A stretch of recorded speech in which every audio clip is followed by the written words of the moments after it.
Olá, sejam muito bem-vindos ao portal Política SP. Eu sou Rodolfo Kapler e hoje nós temos mais um quadro Perfil Político. Vamos conversar com o professor Luiz Felipe Pondé, que é filósofo, tem doutorado pela USP e pós-doutorado pela Universidade de Tel Aviv, é colunista da Folha de São Paulo e autor de mais de 30 livros. Nós vamos bater um papo sobre a política nacional, também política internacional. Muito obrigado, professor Luiz Felipe Pondé, por nos receber aqui no seu escritório. É uma Obrigado alegria pelo estarmos aqui. convite. E para a gente começar aqui essa entrevista, eu gostaria de evocar as suas percepções sobre o governo de Donald Trump. Ele tem, enfim, tomado algumas decisões muito controversas, por exemplo, estabelecido uma política econômica protecionista, né, com tarifas recíprocas, né? Então ele tem também feito muitas ameaças, né?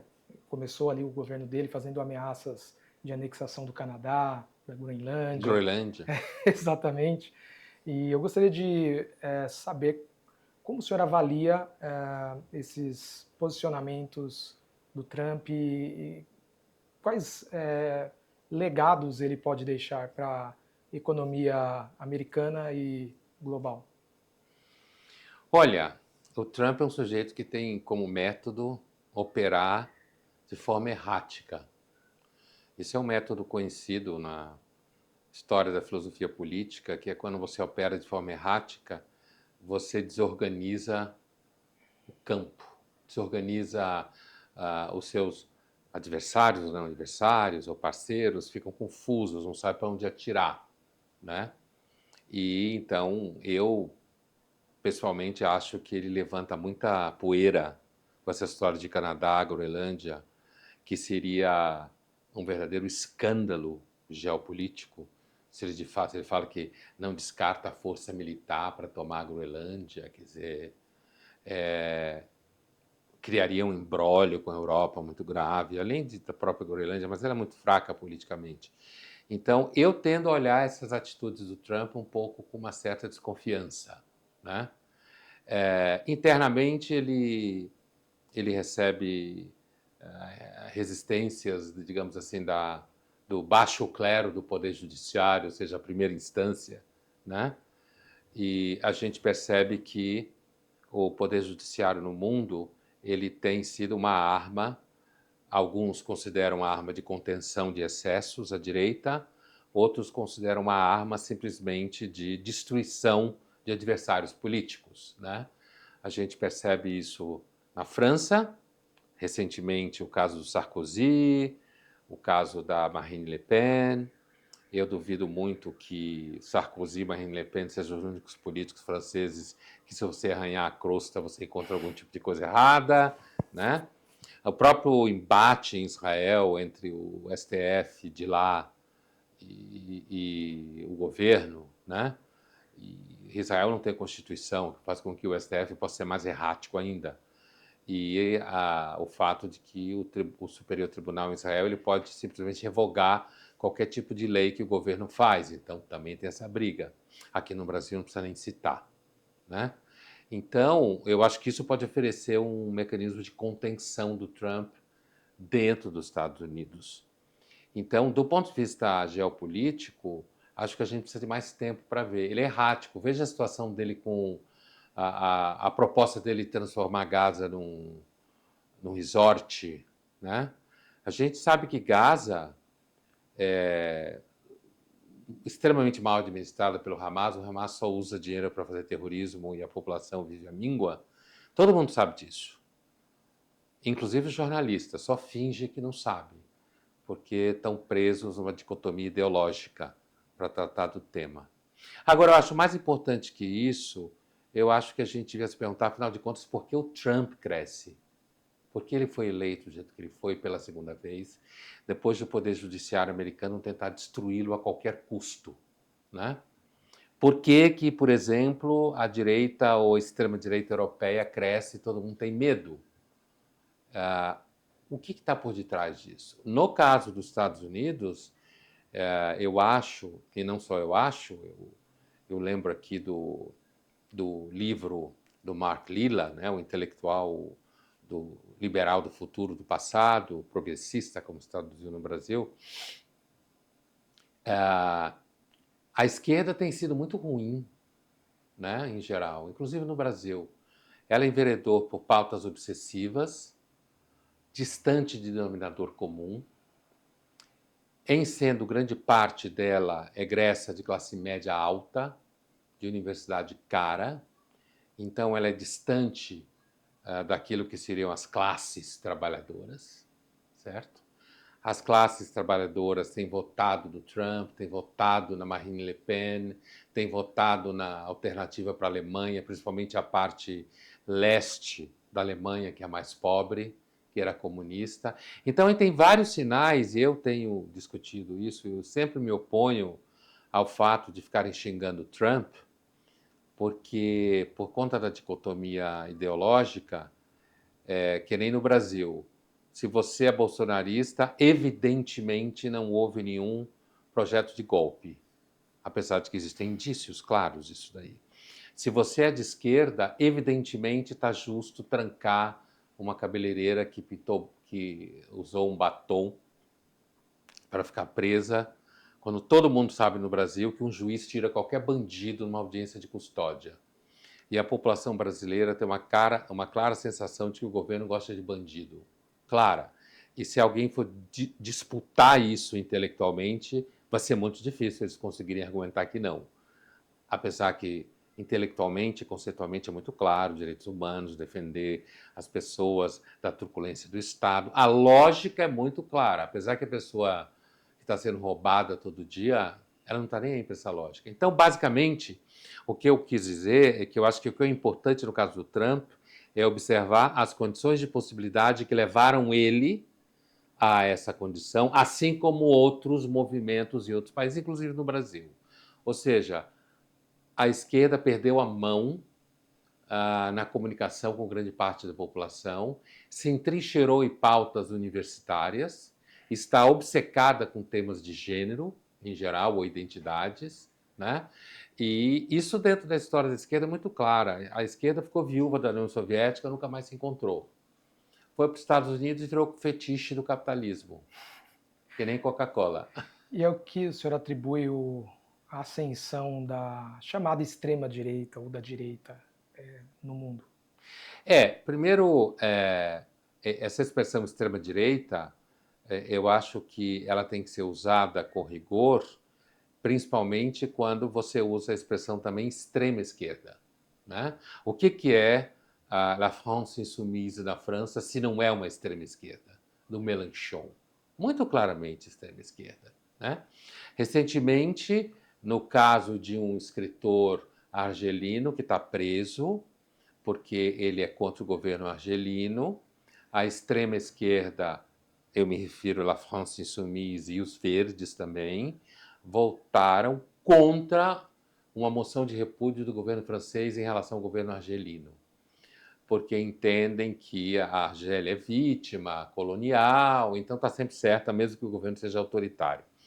Na realidade, o que Mélenchon está de olho é no voto árabe na França, que depende do voto árabe, a extrema-esquerda francesa.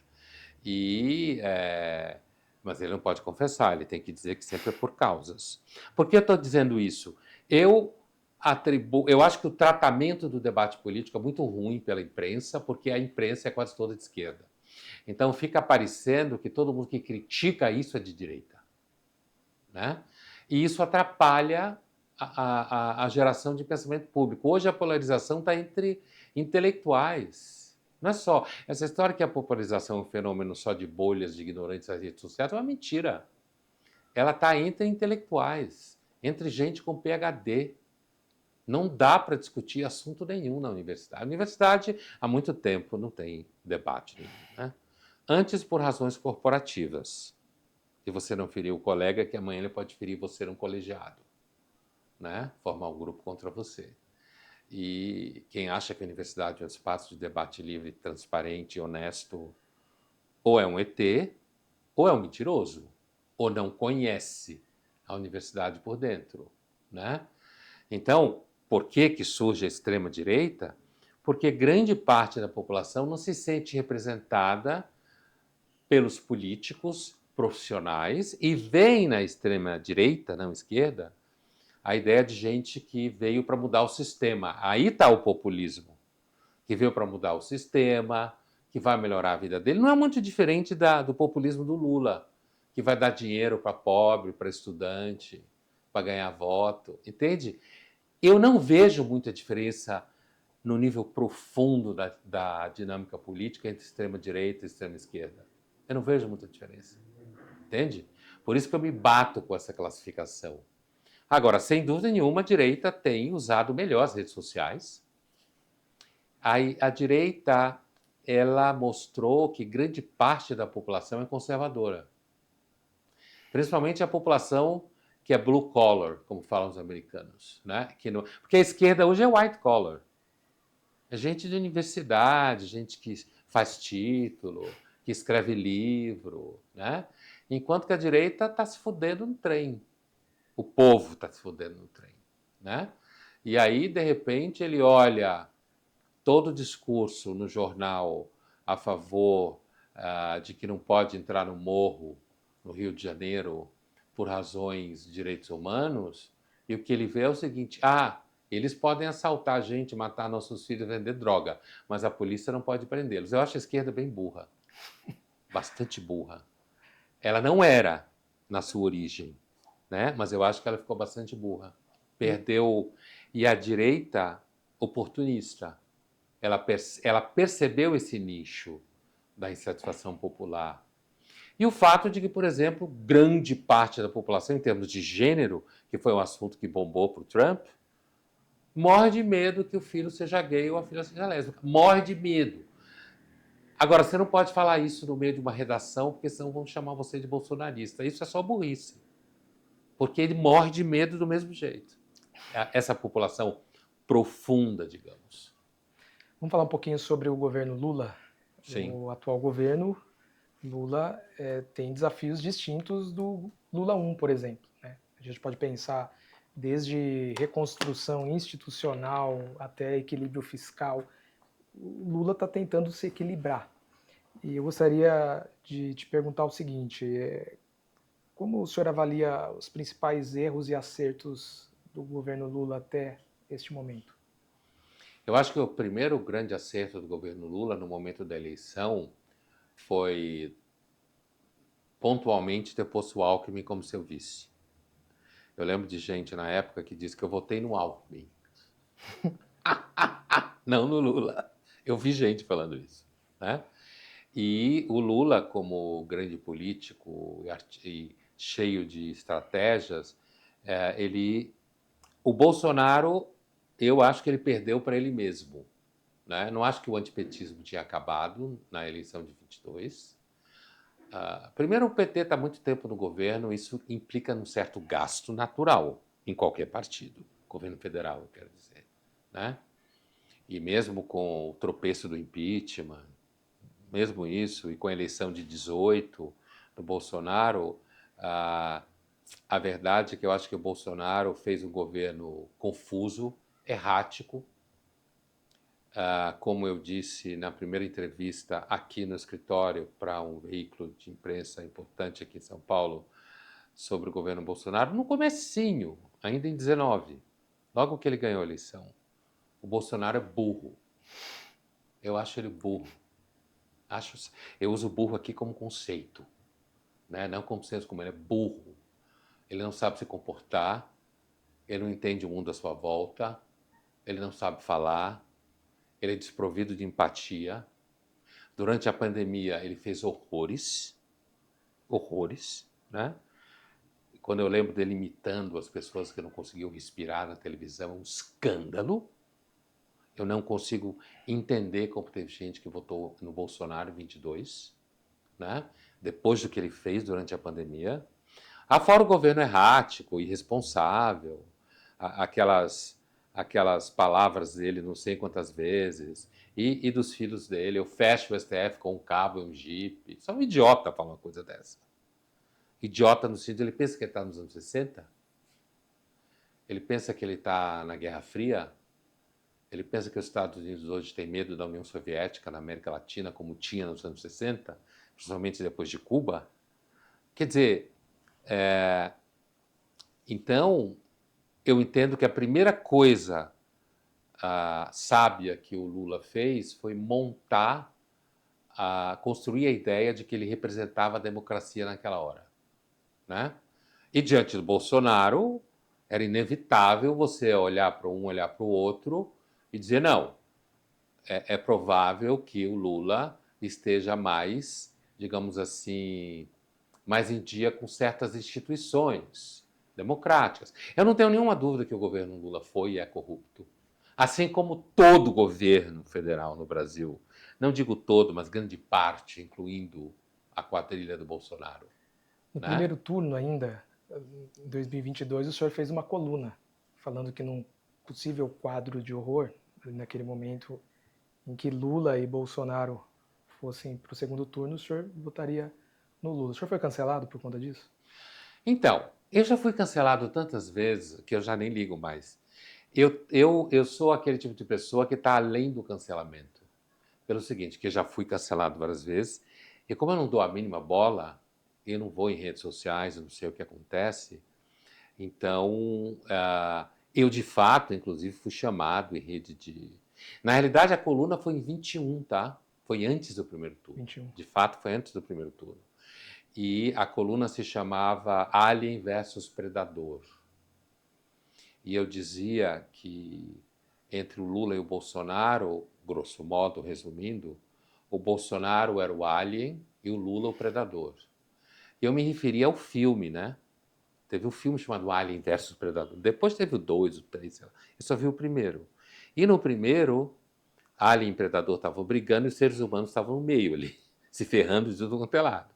E quando chega numa situação tal que sobra, tipo, uma grande alien e o predador, e tem uma humana que sobreviveu dos Marines e tal, o predador se alia a ela claramente.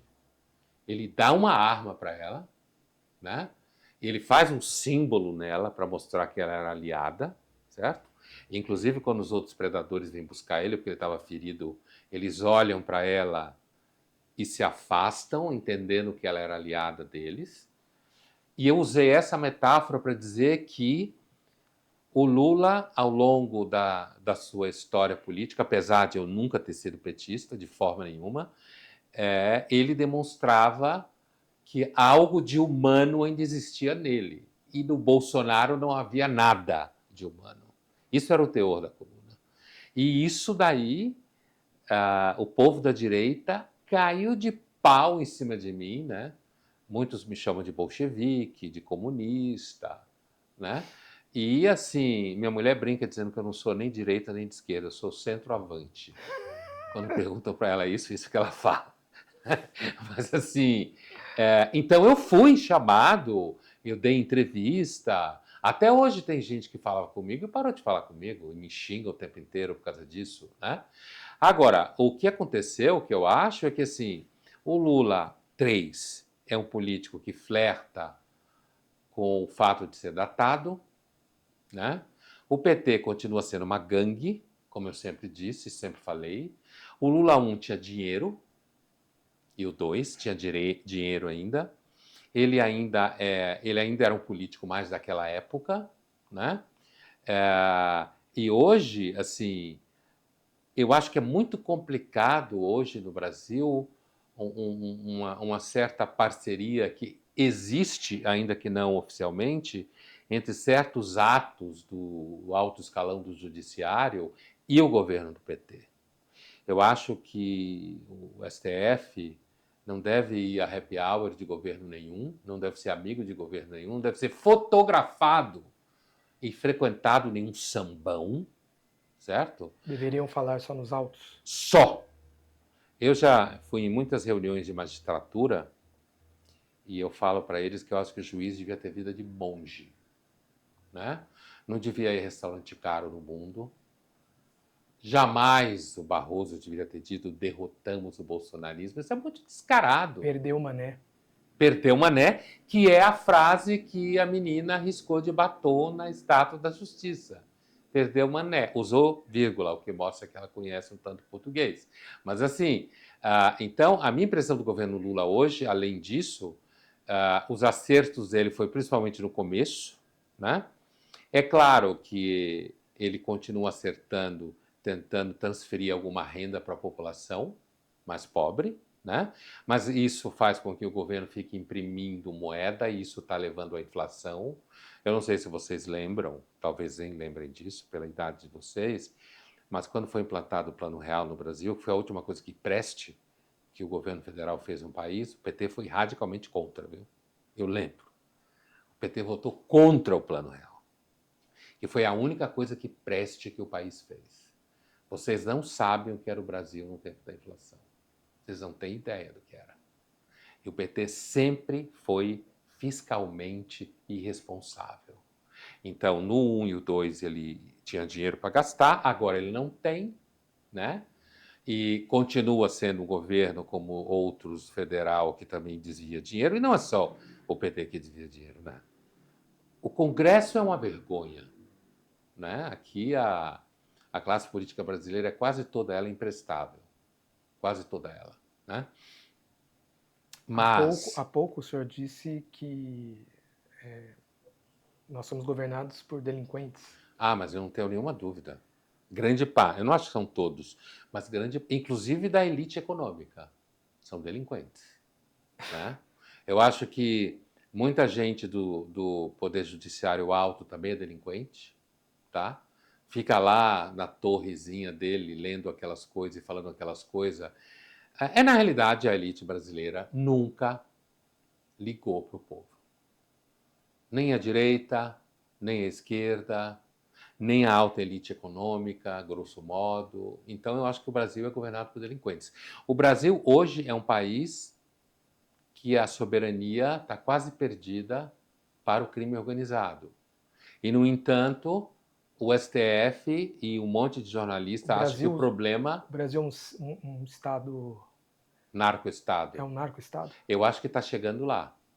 Eu acho que está chegando lá. Ele não é um narco-estado como já foi a Colômbia, ou o Equador, ou é a Colômbia, não sei. México, com certeza. Mas o Brasil, ele está quase lá. Você tem regiões do país, negócios, né?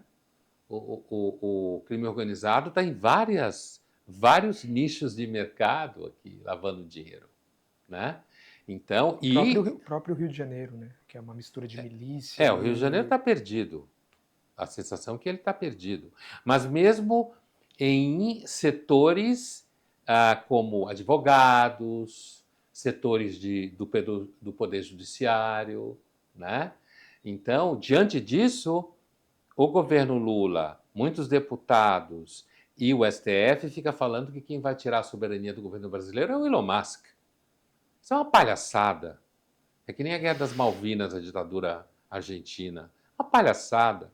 O governo brasileiro está perdendo a soberania para o crime organizado, inclusive porque o crime organizado está no governo, né?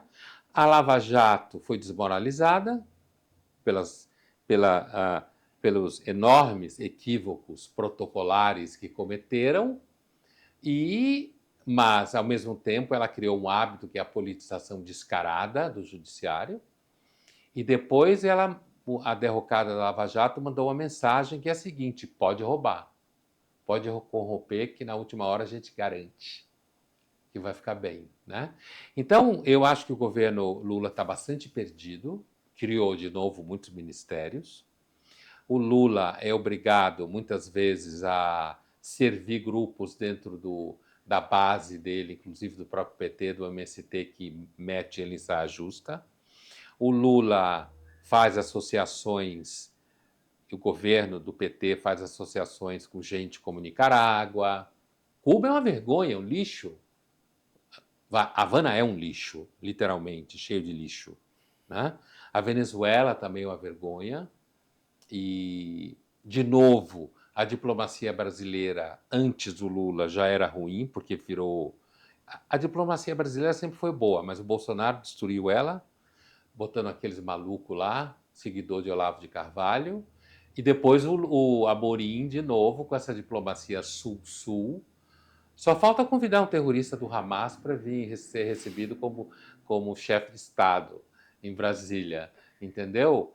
Então, enquanto tira o embaixador de Tel Aviv, né?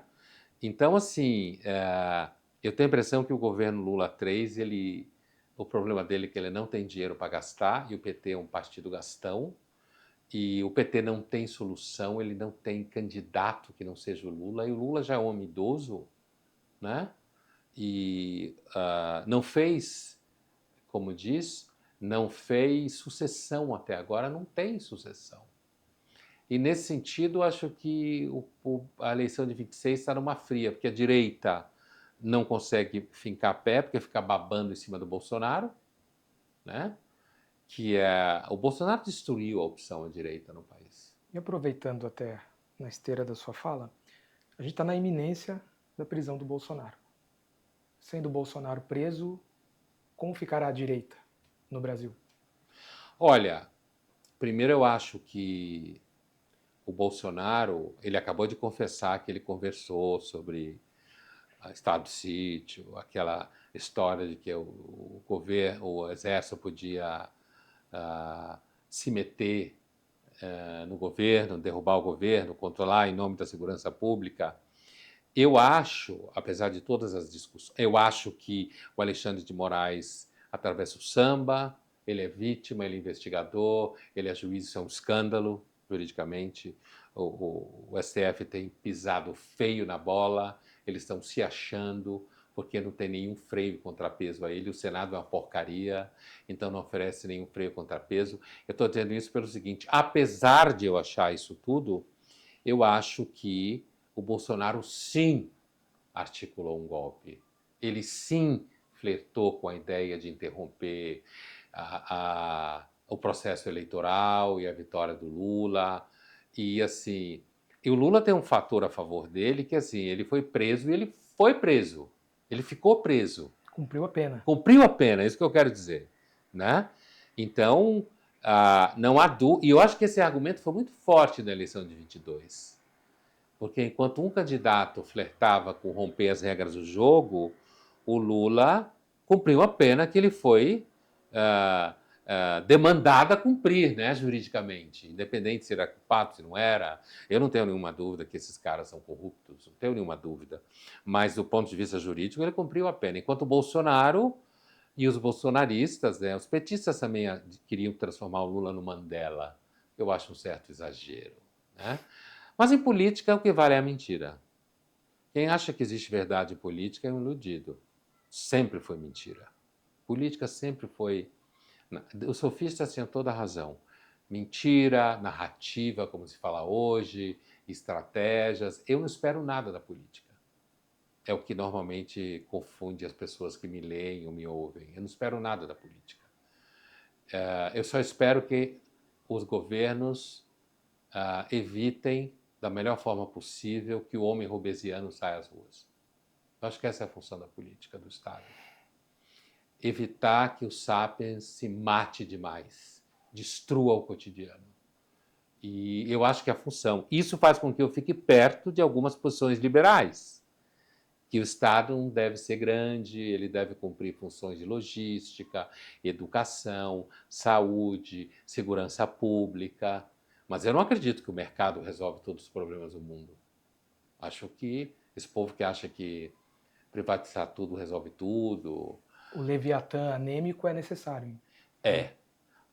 Assim, precisando tomar transfusão de sangue, como se chama de anêmico, né? Mas, apesar de, na minha juventude, eu ter sido anarquista, né?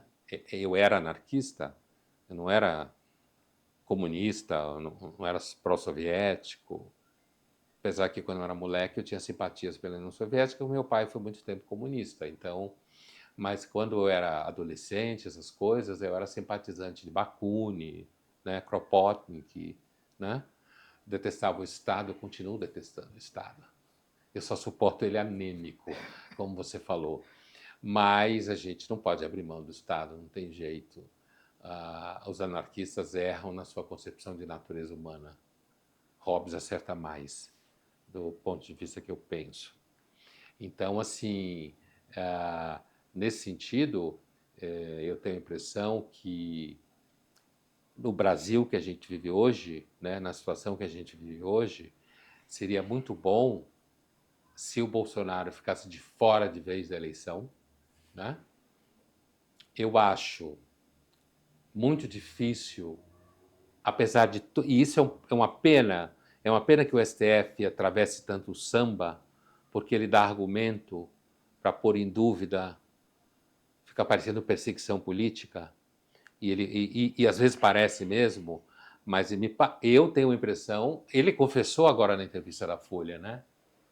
O Bolsonaro vai falando assim, olha, eu fiz, mas eu não queria, eu descartei.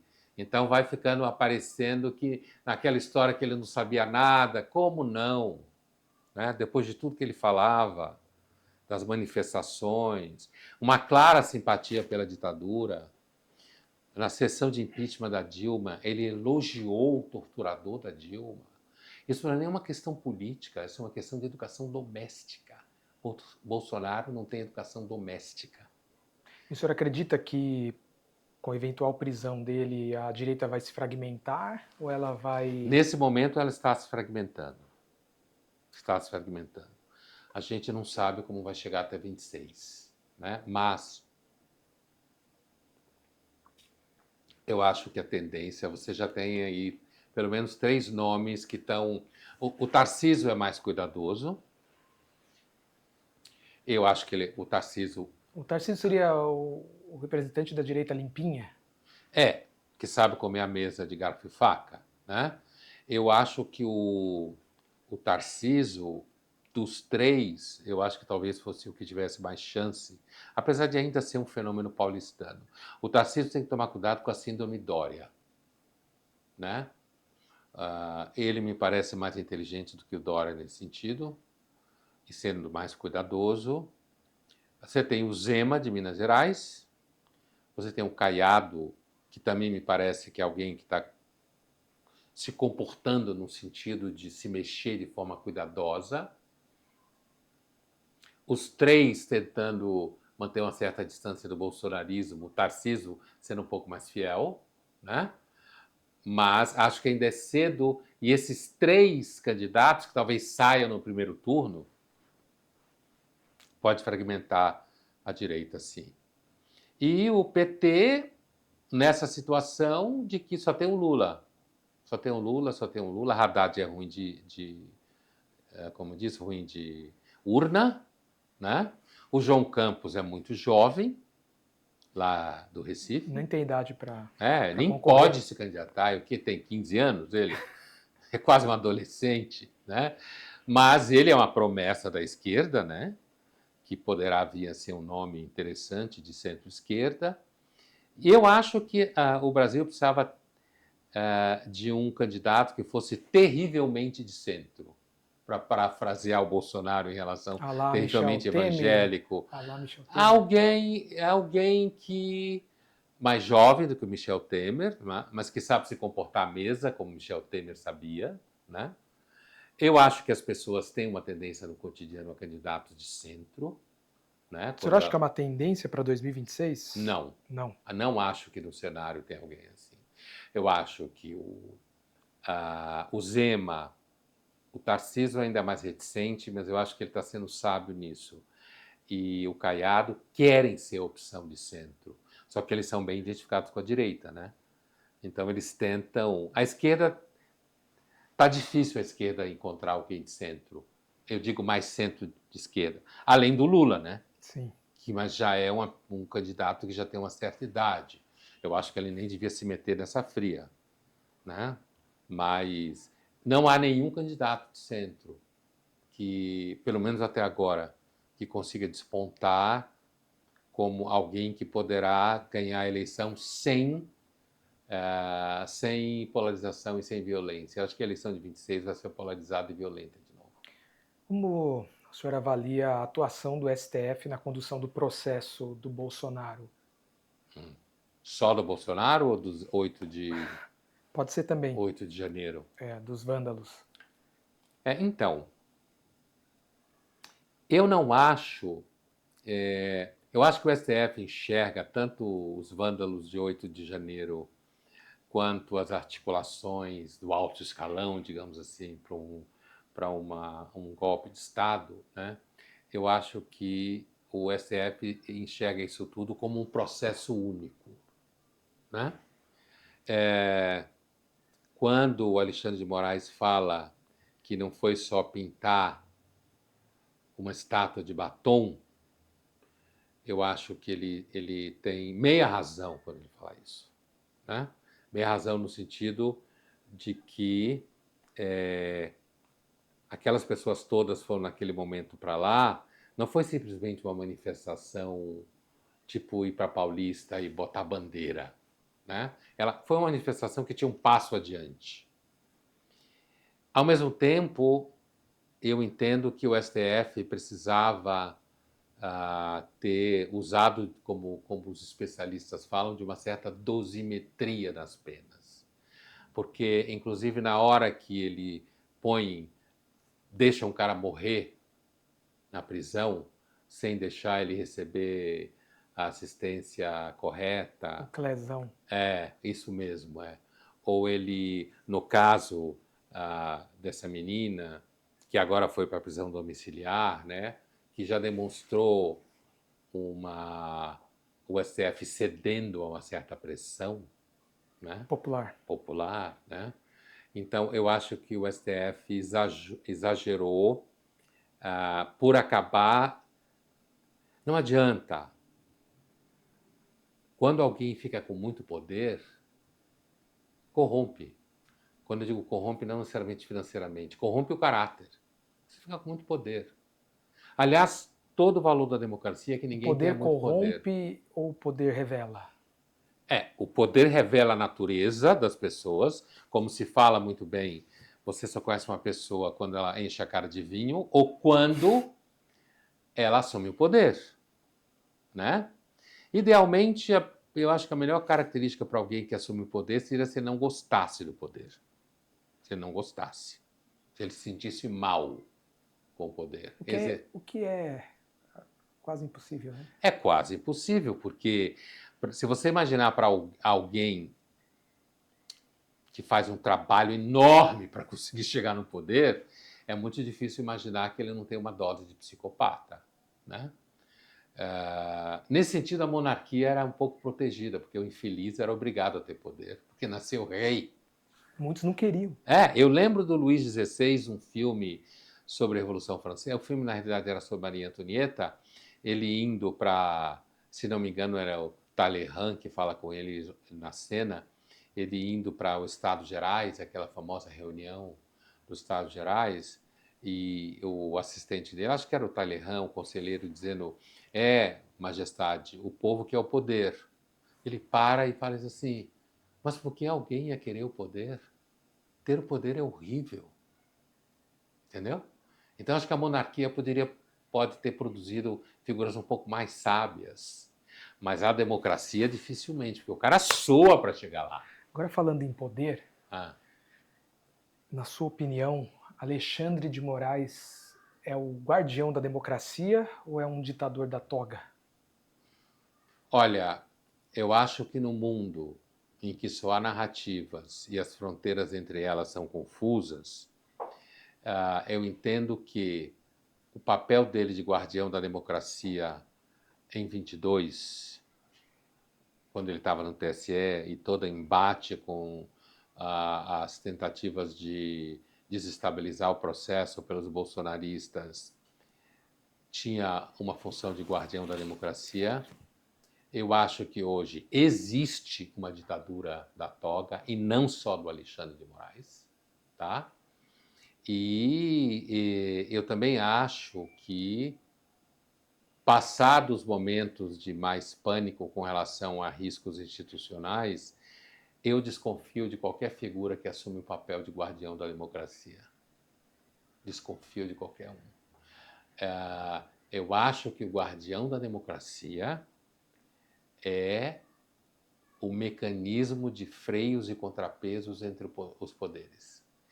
Portanto, não é uma pessoa, apesar que tem pessoas envolvidas. Por exemplo, se o Senado fosse decente no país, ele podia conter o STF de alguma forma. Mas a verdade é que os três poderes em Brasília tomam café da manhã juntos. Um combina com o outro, combina com os russos que vão fazer. Então, eu entendo que o Alexandre de Moraes teve um papel importante naquele momento mais difícil, mas acho que hoje, eu e um monte de gente, inclusive jurista, acha que o STF está indo longe. Eu também acho, né? É, e eu desconfio de pessoas que assumem o papel da democracia. Eu acho que há um risco, sim, de a gente. Eu não acho que há uma ditadura da toga, mas é um excesso de poder da toga. A chamada nobreza togada da França, do século XVII, né, e XVIII. O antissemitismo tem ressurgido, digamos assim, no Brasil. Vimos manifestações contra judeus em universidades. A PUC é uma dessas universidades, né? Alguns alunos se manifestaram como sendo perseguidos por opositores mais à esquerda. Uhum. Como o senhor entende esse processo de ressurgimento do antissemitismo dentro das universidades no Brasil? Eu acho que o antissemitismo, como tudo que é meio irracional, é muito difícil de acabar. É irracional, né? Ninguém consegue explicar. Jesus matou Jesus durante um tempo, apesar que Jesus era judeu.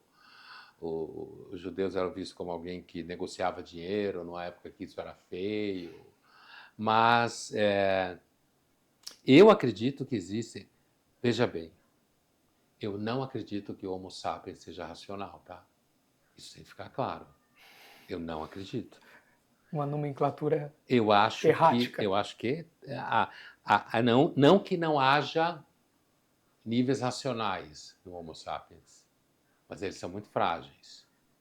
E os fundamentos baseados em argumentos racionais normalmente são muito frágeis. Eu acho que a espécie é psicótica estruturalmente. E a modernidade é um surto, como ela nunca teve, até agora funcional, mas que demonstra claramente para quem olha. Então, eu disse isso para ficar claro a minha posição, né? A minha posição de que não me parece possível facilmente encontrar soluções racionais para os problemas que a gente vive hoje. E isso pode me levar a ter raciocínios completamente esquisitos, é isso que eu quero dizer, mas para mim é muito claro isso, né? Mas o que foi que você perguntou? Porque eu saí para o outro lado. Eu perguntei como o senhor entende esse processo de ressurgimento, digamos Do assim, antissemitismo, do então. antissemitismo. Antissemitismo pontualmente. Eu comecei a dizer isso para explicar que eu não acho que tem uma explicação de fundo racional para o antissemitismo. E para isso, eu diria a você o seguinte: o antissemitismo atual ele é bastante de esquerda, claramente de esquerda. Então é político, ideológico. Ele é político ideológico. E é muito claro, porque nós tivemos no passado, né, o econômico, né, algumas manifestações de antissemitismo, né, cultural. E que na realidade ele é recuperado. Os famosos protocolos do Sábio de Sião, ele é recuperado em vários articulistas que eu já li, apesar de não citá-lo, quando diz que, por exemplo, o lobby judaico é o mais poderoso dos Estados Unidos. É protocolo do Sábio de Sião. Apesar que foi uma invenção russa e czarista, a conspiração judaica internacional, o fato dos judeus terem poder no mundo inteiro, isso é típico do protocolo de Sábio de Sião, né? Mesmo quando a direita acusa... É antissemitismo. É antissemitismo. Quando a direita acusa o George Soros de ser o grande financiador da esquerda, ele é judeu, né? Então também aparece aí um antissemitismo. Mas eu acho importante pontuar o antissemitismo da esquerda porque ele está na imprensa, ele está na mídia, ele está na universidade, ele está na ONU, em todo lugar, né? E por quê? Porque no processo de transformação da esquerda, a esquerda ela vai paulatinamente se transformando numa esquerda de crítica colonial. Isso já nos anos 60, né? E, portanto, se entende que Israel é um país colonialista que oprime uma população que é colonizada. E um país que é aliado aos Estados Unidos, que é o Sim, grande, né? o que não foi na origem, né? Israel no começo não existiu graças aos Estados Unidos, né? Muito mais graças às armas tchecas, aos comunistas soviéticos, né? Mas isso é lá atrás, né? Mas sim, aliado ao grande império americano, né? Que faz com que pessoas de esquerda idiotamente defendam o Irã, que feministas não tenham criticado o Hamas por estuprar mulheres israelenses. Como não enxergar que a espécie sapiens é ridiculamente irracional? Né? Como não enxergar isso? Então, assim, as pautas são mentirosas. Né? Então, eu acho que o ressurgimento da esquerda hoje é um ressurgimento ligado à transformação da esquerda numa crítica colonial e à ideia de que Israel é um país colonialista, bancado por França, Inglaterra, Estados Unidos, certo? Contra a população oprimida que é palestina. Agora, é claro que tem um antissemitismo nisso, de fundo, que é o seguinte: meu Deus do céu, por que tem tanto brasileiro preocupado com os palestinos? Por quê? Por que não estão preocupados com as vítimas de massacre na África? Por que não estão preocupados com a violência no Sudão, na Nigéria? Por que exatamente com os palestinos? Por quê? Por que que uma região distante do Brasil, fora imigrantes judeus e árabes que tem aqui, mas assim, distante geopoliticamente, distante fisicamente, em que a esmagadora maioria da população brasileira militante não sabe nada da história, não conhece nem a geografia, certo? Um dia num debate, eu hoje não faço mais debates, né? Inclusive a minha conversa com o Rodrigo Silva eu não vi como debate. Né? Foi uma conversa. Foi uma conversa, porque mesmo se você falar alguma coisa numa conversa para mim hoje que eu discordo frontalmente, ou que você falar uma coisa, como se fala em jornalismo, um erro factual, você sabe o que é erro factual no jornalismo? É quando alguém enuncia uma coisa que não aconteceu, ou dá uma informação errada, né? Eu dificilmente vou corrigir a pessoa. Eu não acredito em debate público. Debate público em televisão, eu quero dizer, em rádio. Ainda mais hoje, porque na realidade o debate público ele caminha para dois lados. Ou as pessoas são educadas e diminuem as arestas, porque senão fica parecendo barraco. Tudo na frente das câmaras vira barraco. Existe debate público? Eu Você acho, acredita nisso? eu acho que existe debate público no sentido mais solto. Eu escrevo uma coluna aqui, alguém escreve uma outra criticando o que eu falei, às vezes nem me citando. Nas redes sociais existe a brigaiada, que é debate público. Debate público qualificado, eu acho que entre pessoas educadas existe dessa forma que a gente vê dentro da Folha. Eu critico uma posição, não cito o nome, o outro critica o que eu falei, mas não cita meu nome. Esse debate público, ou seja, que eu chamo com garfo e faca. Entende? Ou quando a gente está na frente das câmeras, a gente usa uma linguagem, como os americanos chamam, tentative, né? Contorna o problema, porque simplesmente fica desagradável. E não existe também porque grande parte das pessoas envolvidas estão movidas por princípios ideológicos absolutos, né? O que, quando eu escrevi aquela coluna Aliens versus Predador, criou tanta confusão na direita brasileira é porque todos eles tinham absoluta certeza que eu era de direita e que eu era bolsonarista, apesar de eu escrever durante o governo Bolsonaro o tempo todo criticando ele. Entendeu? Então isso criou uma... Como assim? É um traidor de classe? Mas eu sempre fui um traidor de classe. Veja o que eu falo das universidades. Reta final aqui, professor. Benjamin Netanyahu é um desastre total ou um mal necessário? Olha, desastre total ele não é. Porque, em grande medida, Israel conseguiu e está conseguindo impor uma derrota militar ao Hamas em grande medida. Então, não é desastre total. O Benjamin Netanyahu, ele fez Israel crescer economicamente como nunca, né?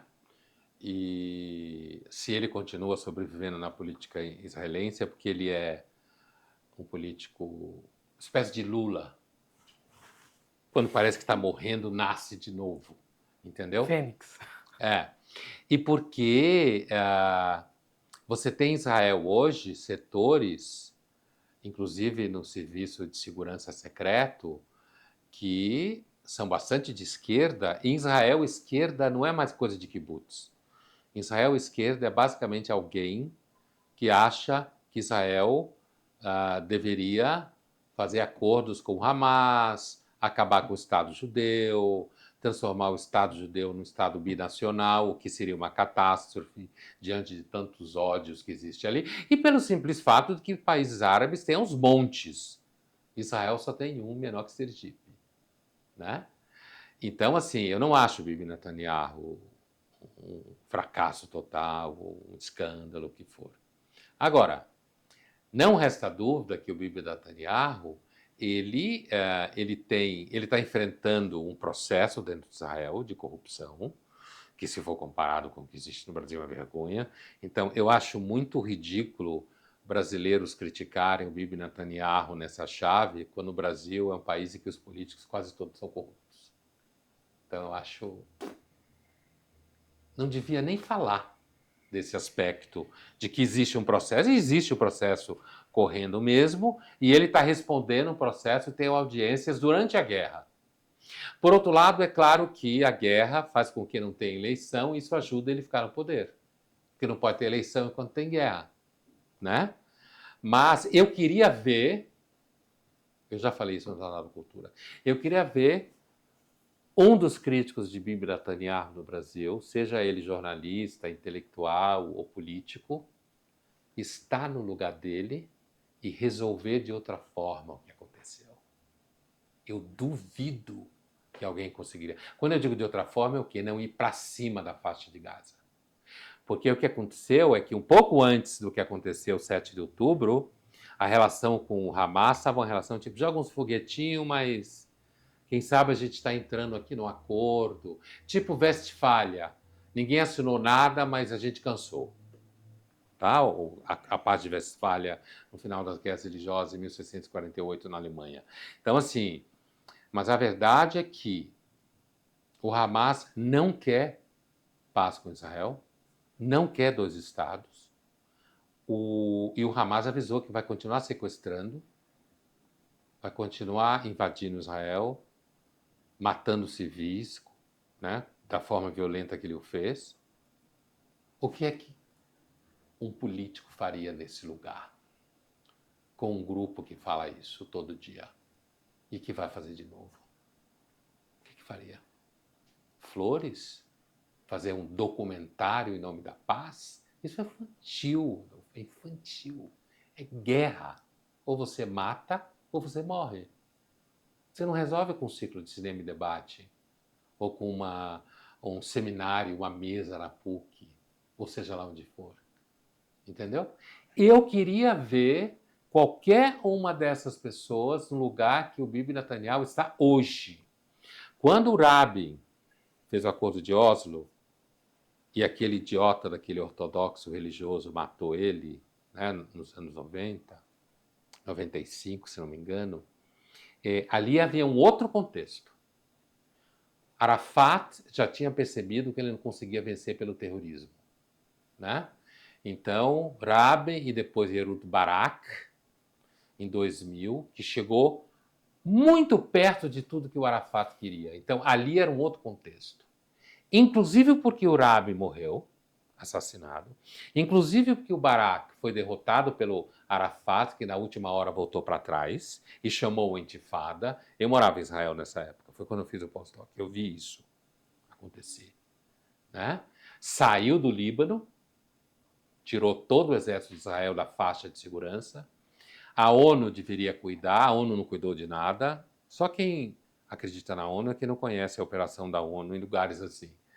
A ONU não fez nada, o Hezbollah invadiu, porque ali era uma região tampão, né? Israel saiu, o Barak tirou o exército de lá. Isso em 2000. E aí piorou muito a situação no norte de Israel, né? Sharon tirou os colonos de Gaza em 2000 e alguma coisa, também um pouco depois, e aconteceu o que aconteceu. Então, hoje a situação em Israel, você tem hoje o grupo que quer pisar no freio do Bibi Netanyahu, porque quer recuperar suas famílias. Se eu tivesse um sequestrado, eu também ia querer. Foda-se a necessidade de acabar com o Hamas. Eu quero meu filho de volta. Eu quero minha filha de volta. É óbvio. Né? Agora, do ponto de vista de quem administra o conflito, o Hamas, ele diz claramente que ele fará de novo porque funcionou. O mundo inteiro acusa Israel. Na realidade, o que grande parte do mundo quer é que Israel ficasse lá, quieto, e deixasse o Hamas matar todo mundo. É isso que o israelense pensa. Hoje. E por fim, para além de questões políticas, qual é a questão filosófica que mais ocupa sua mente hoje, professor?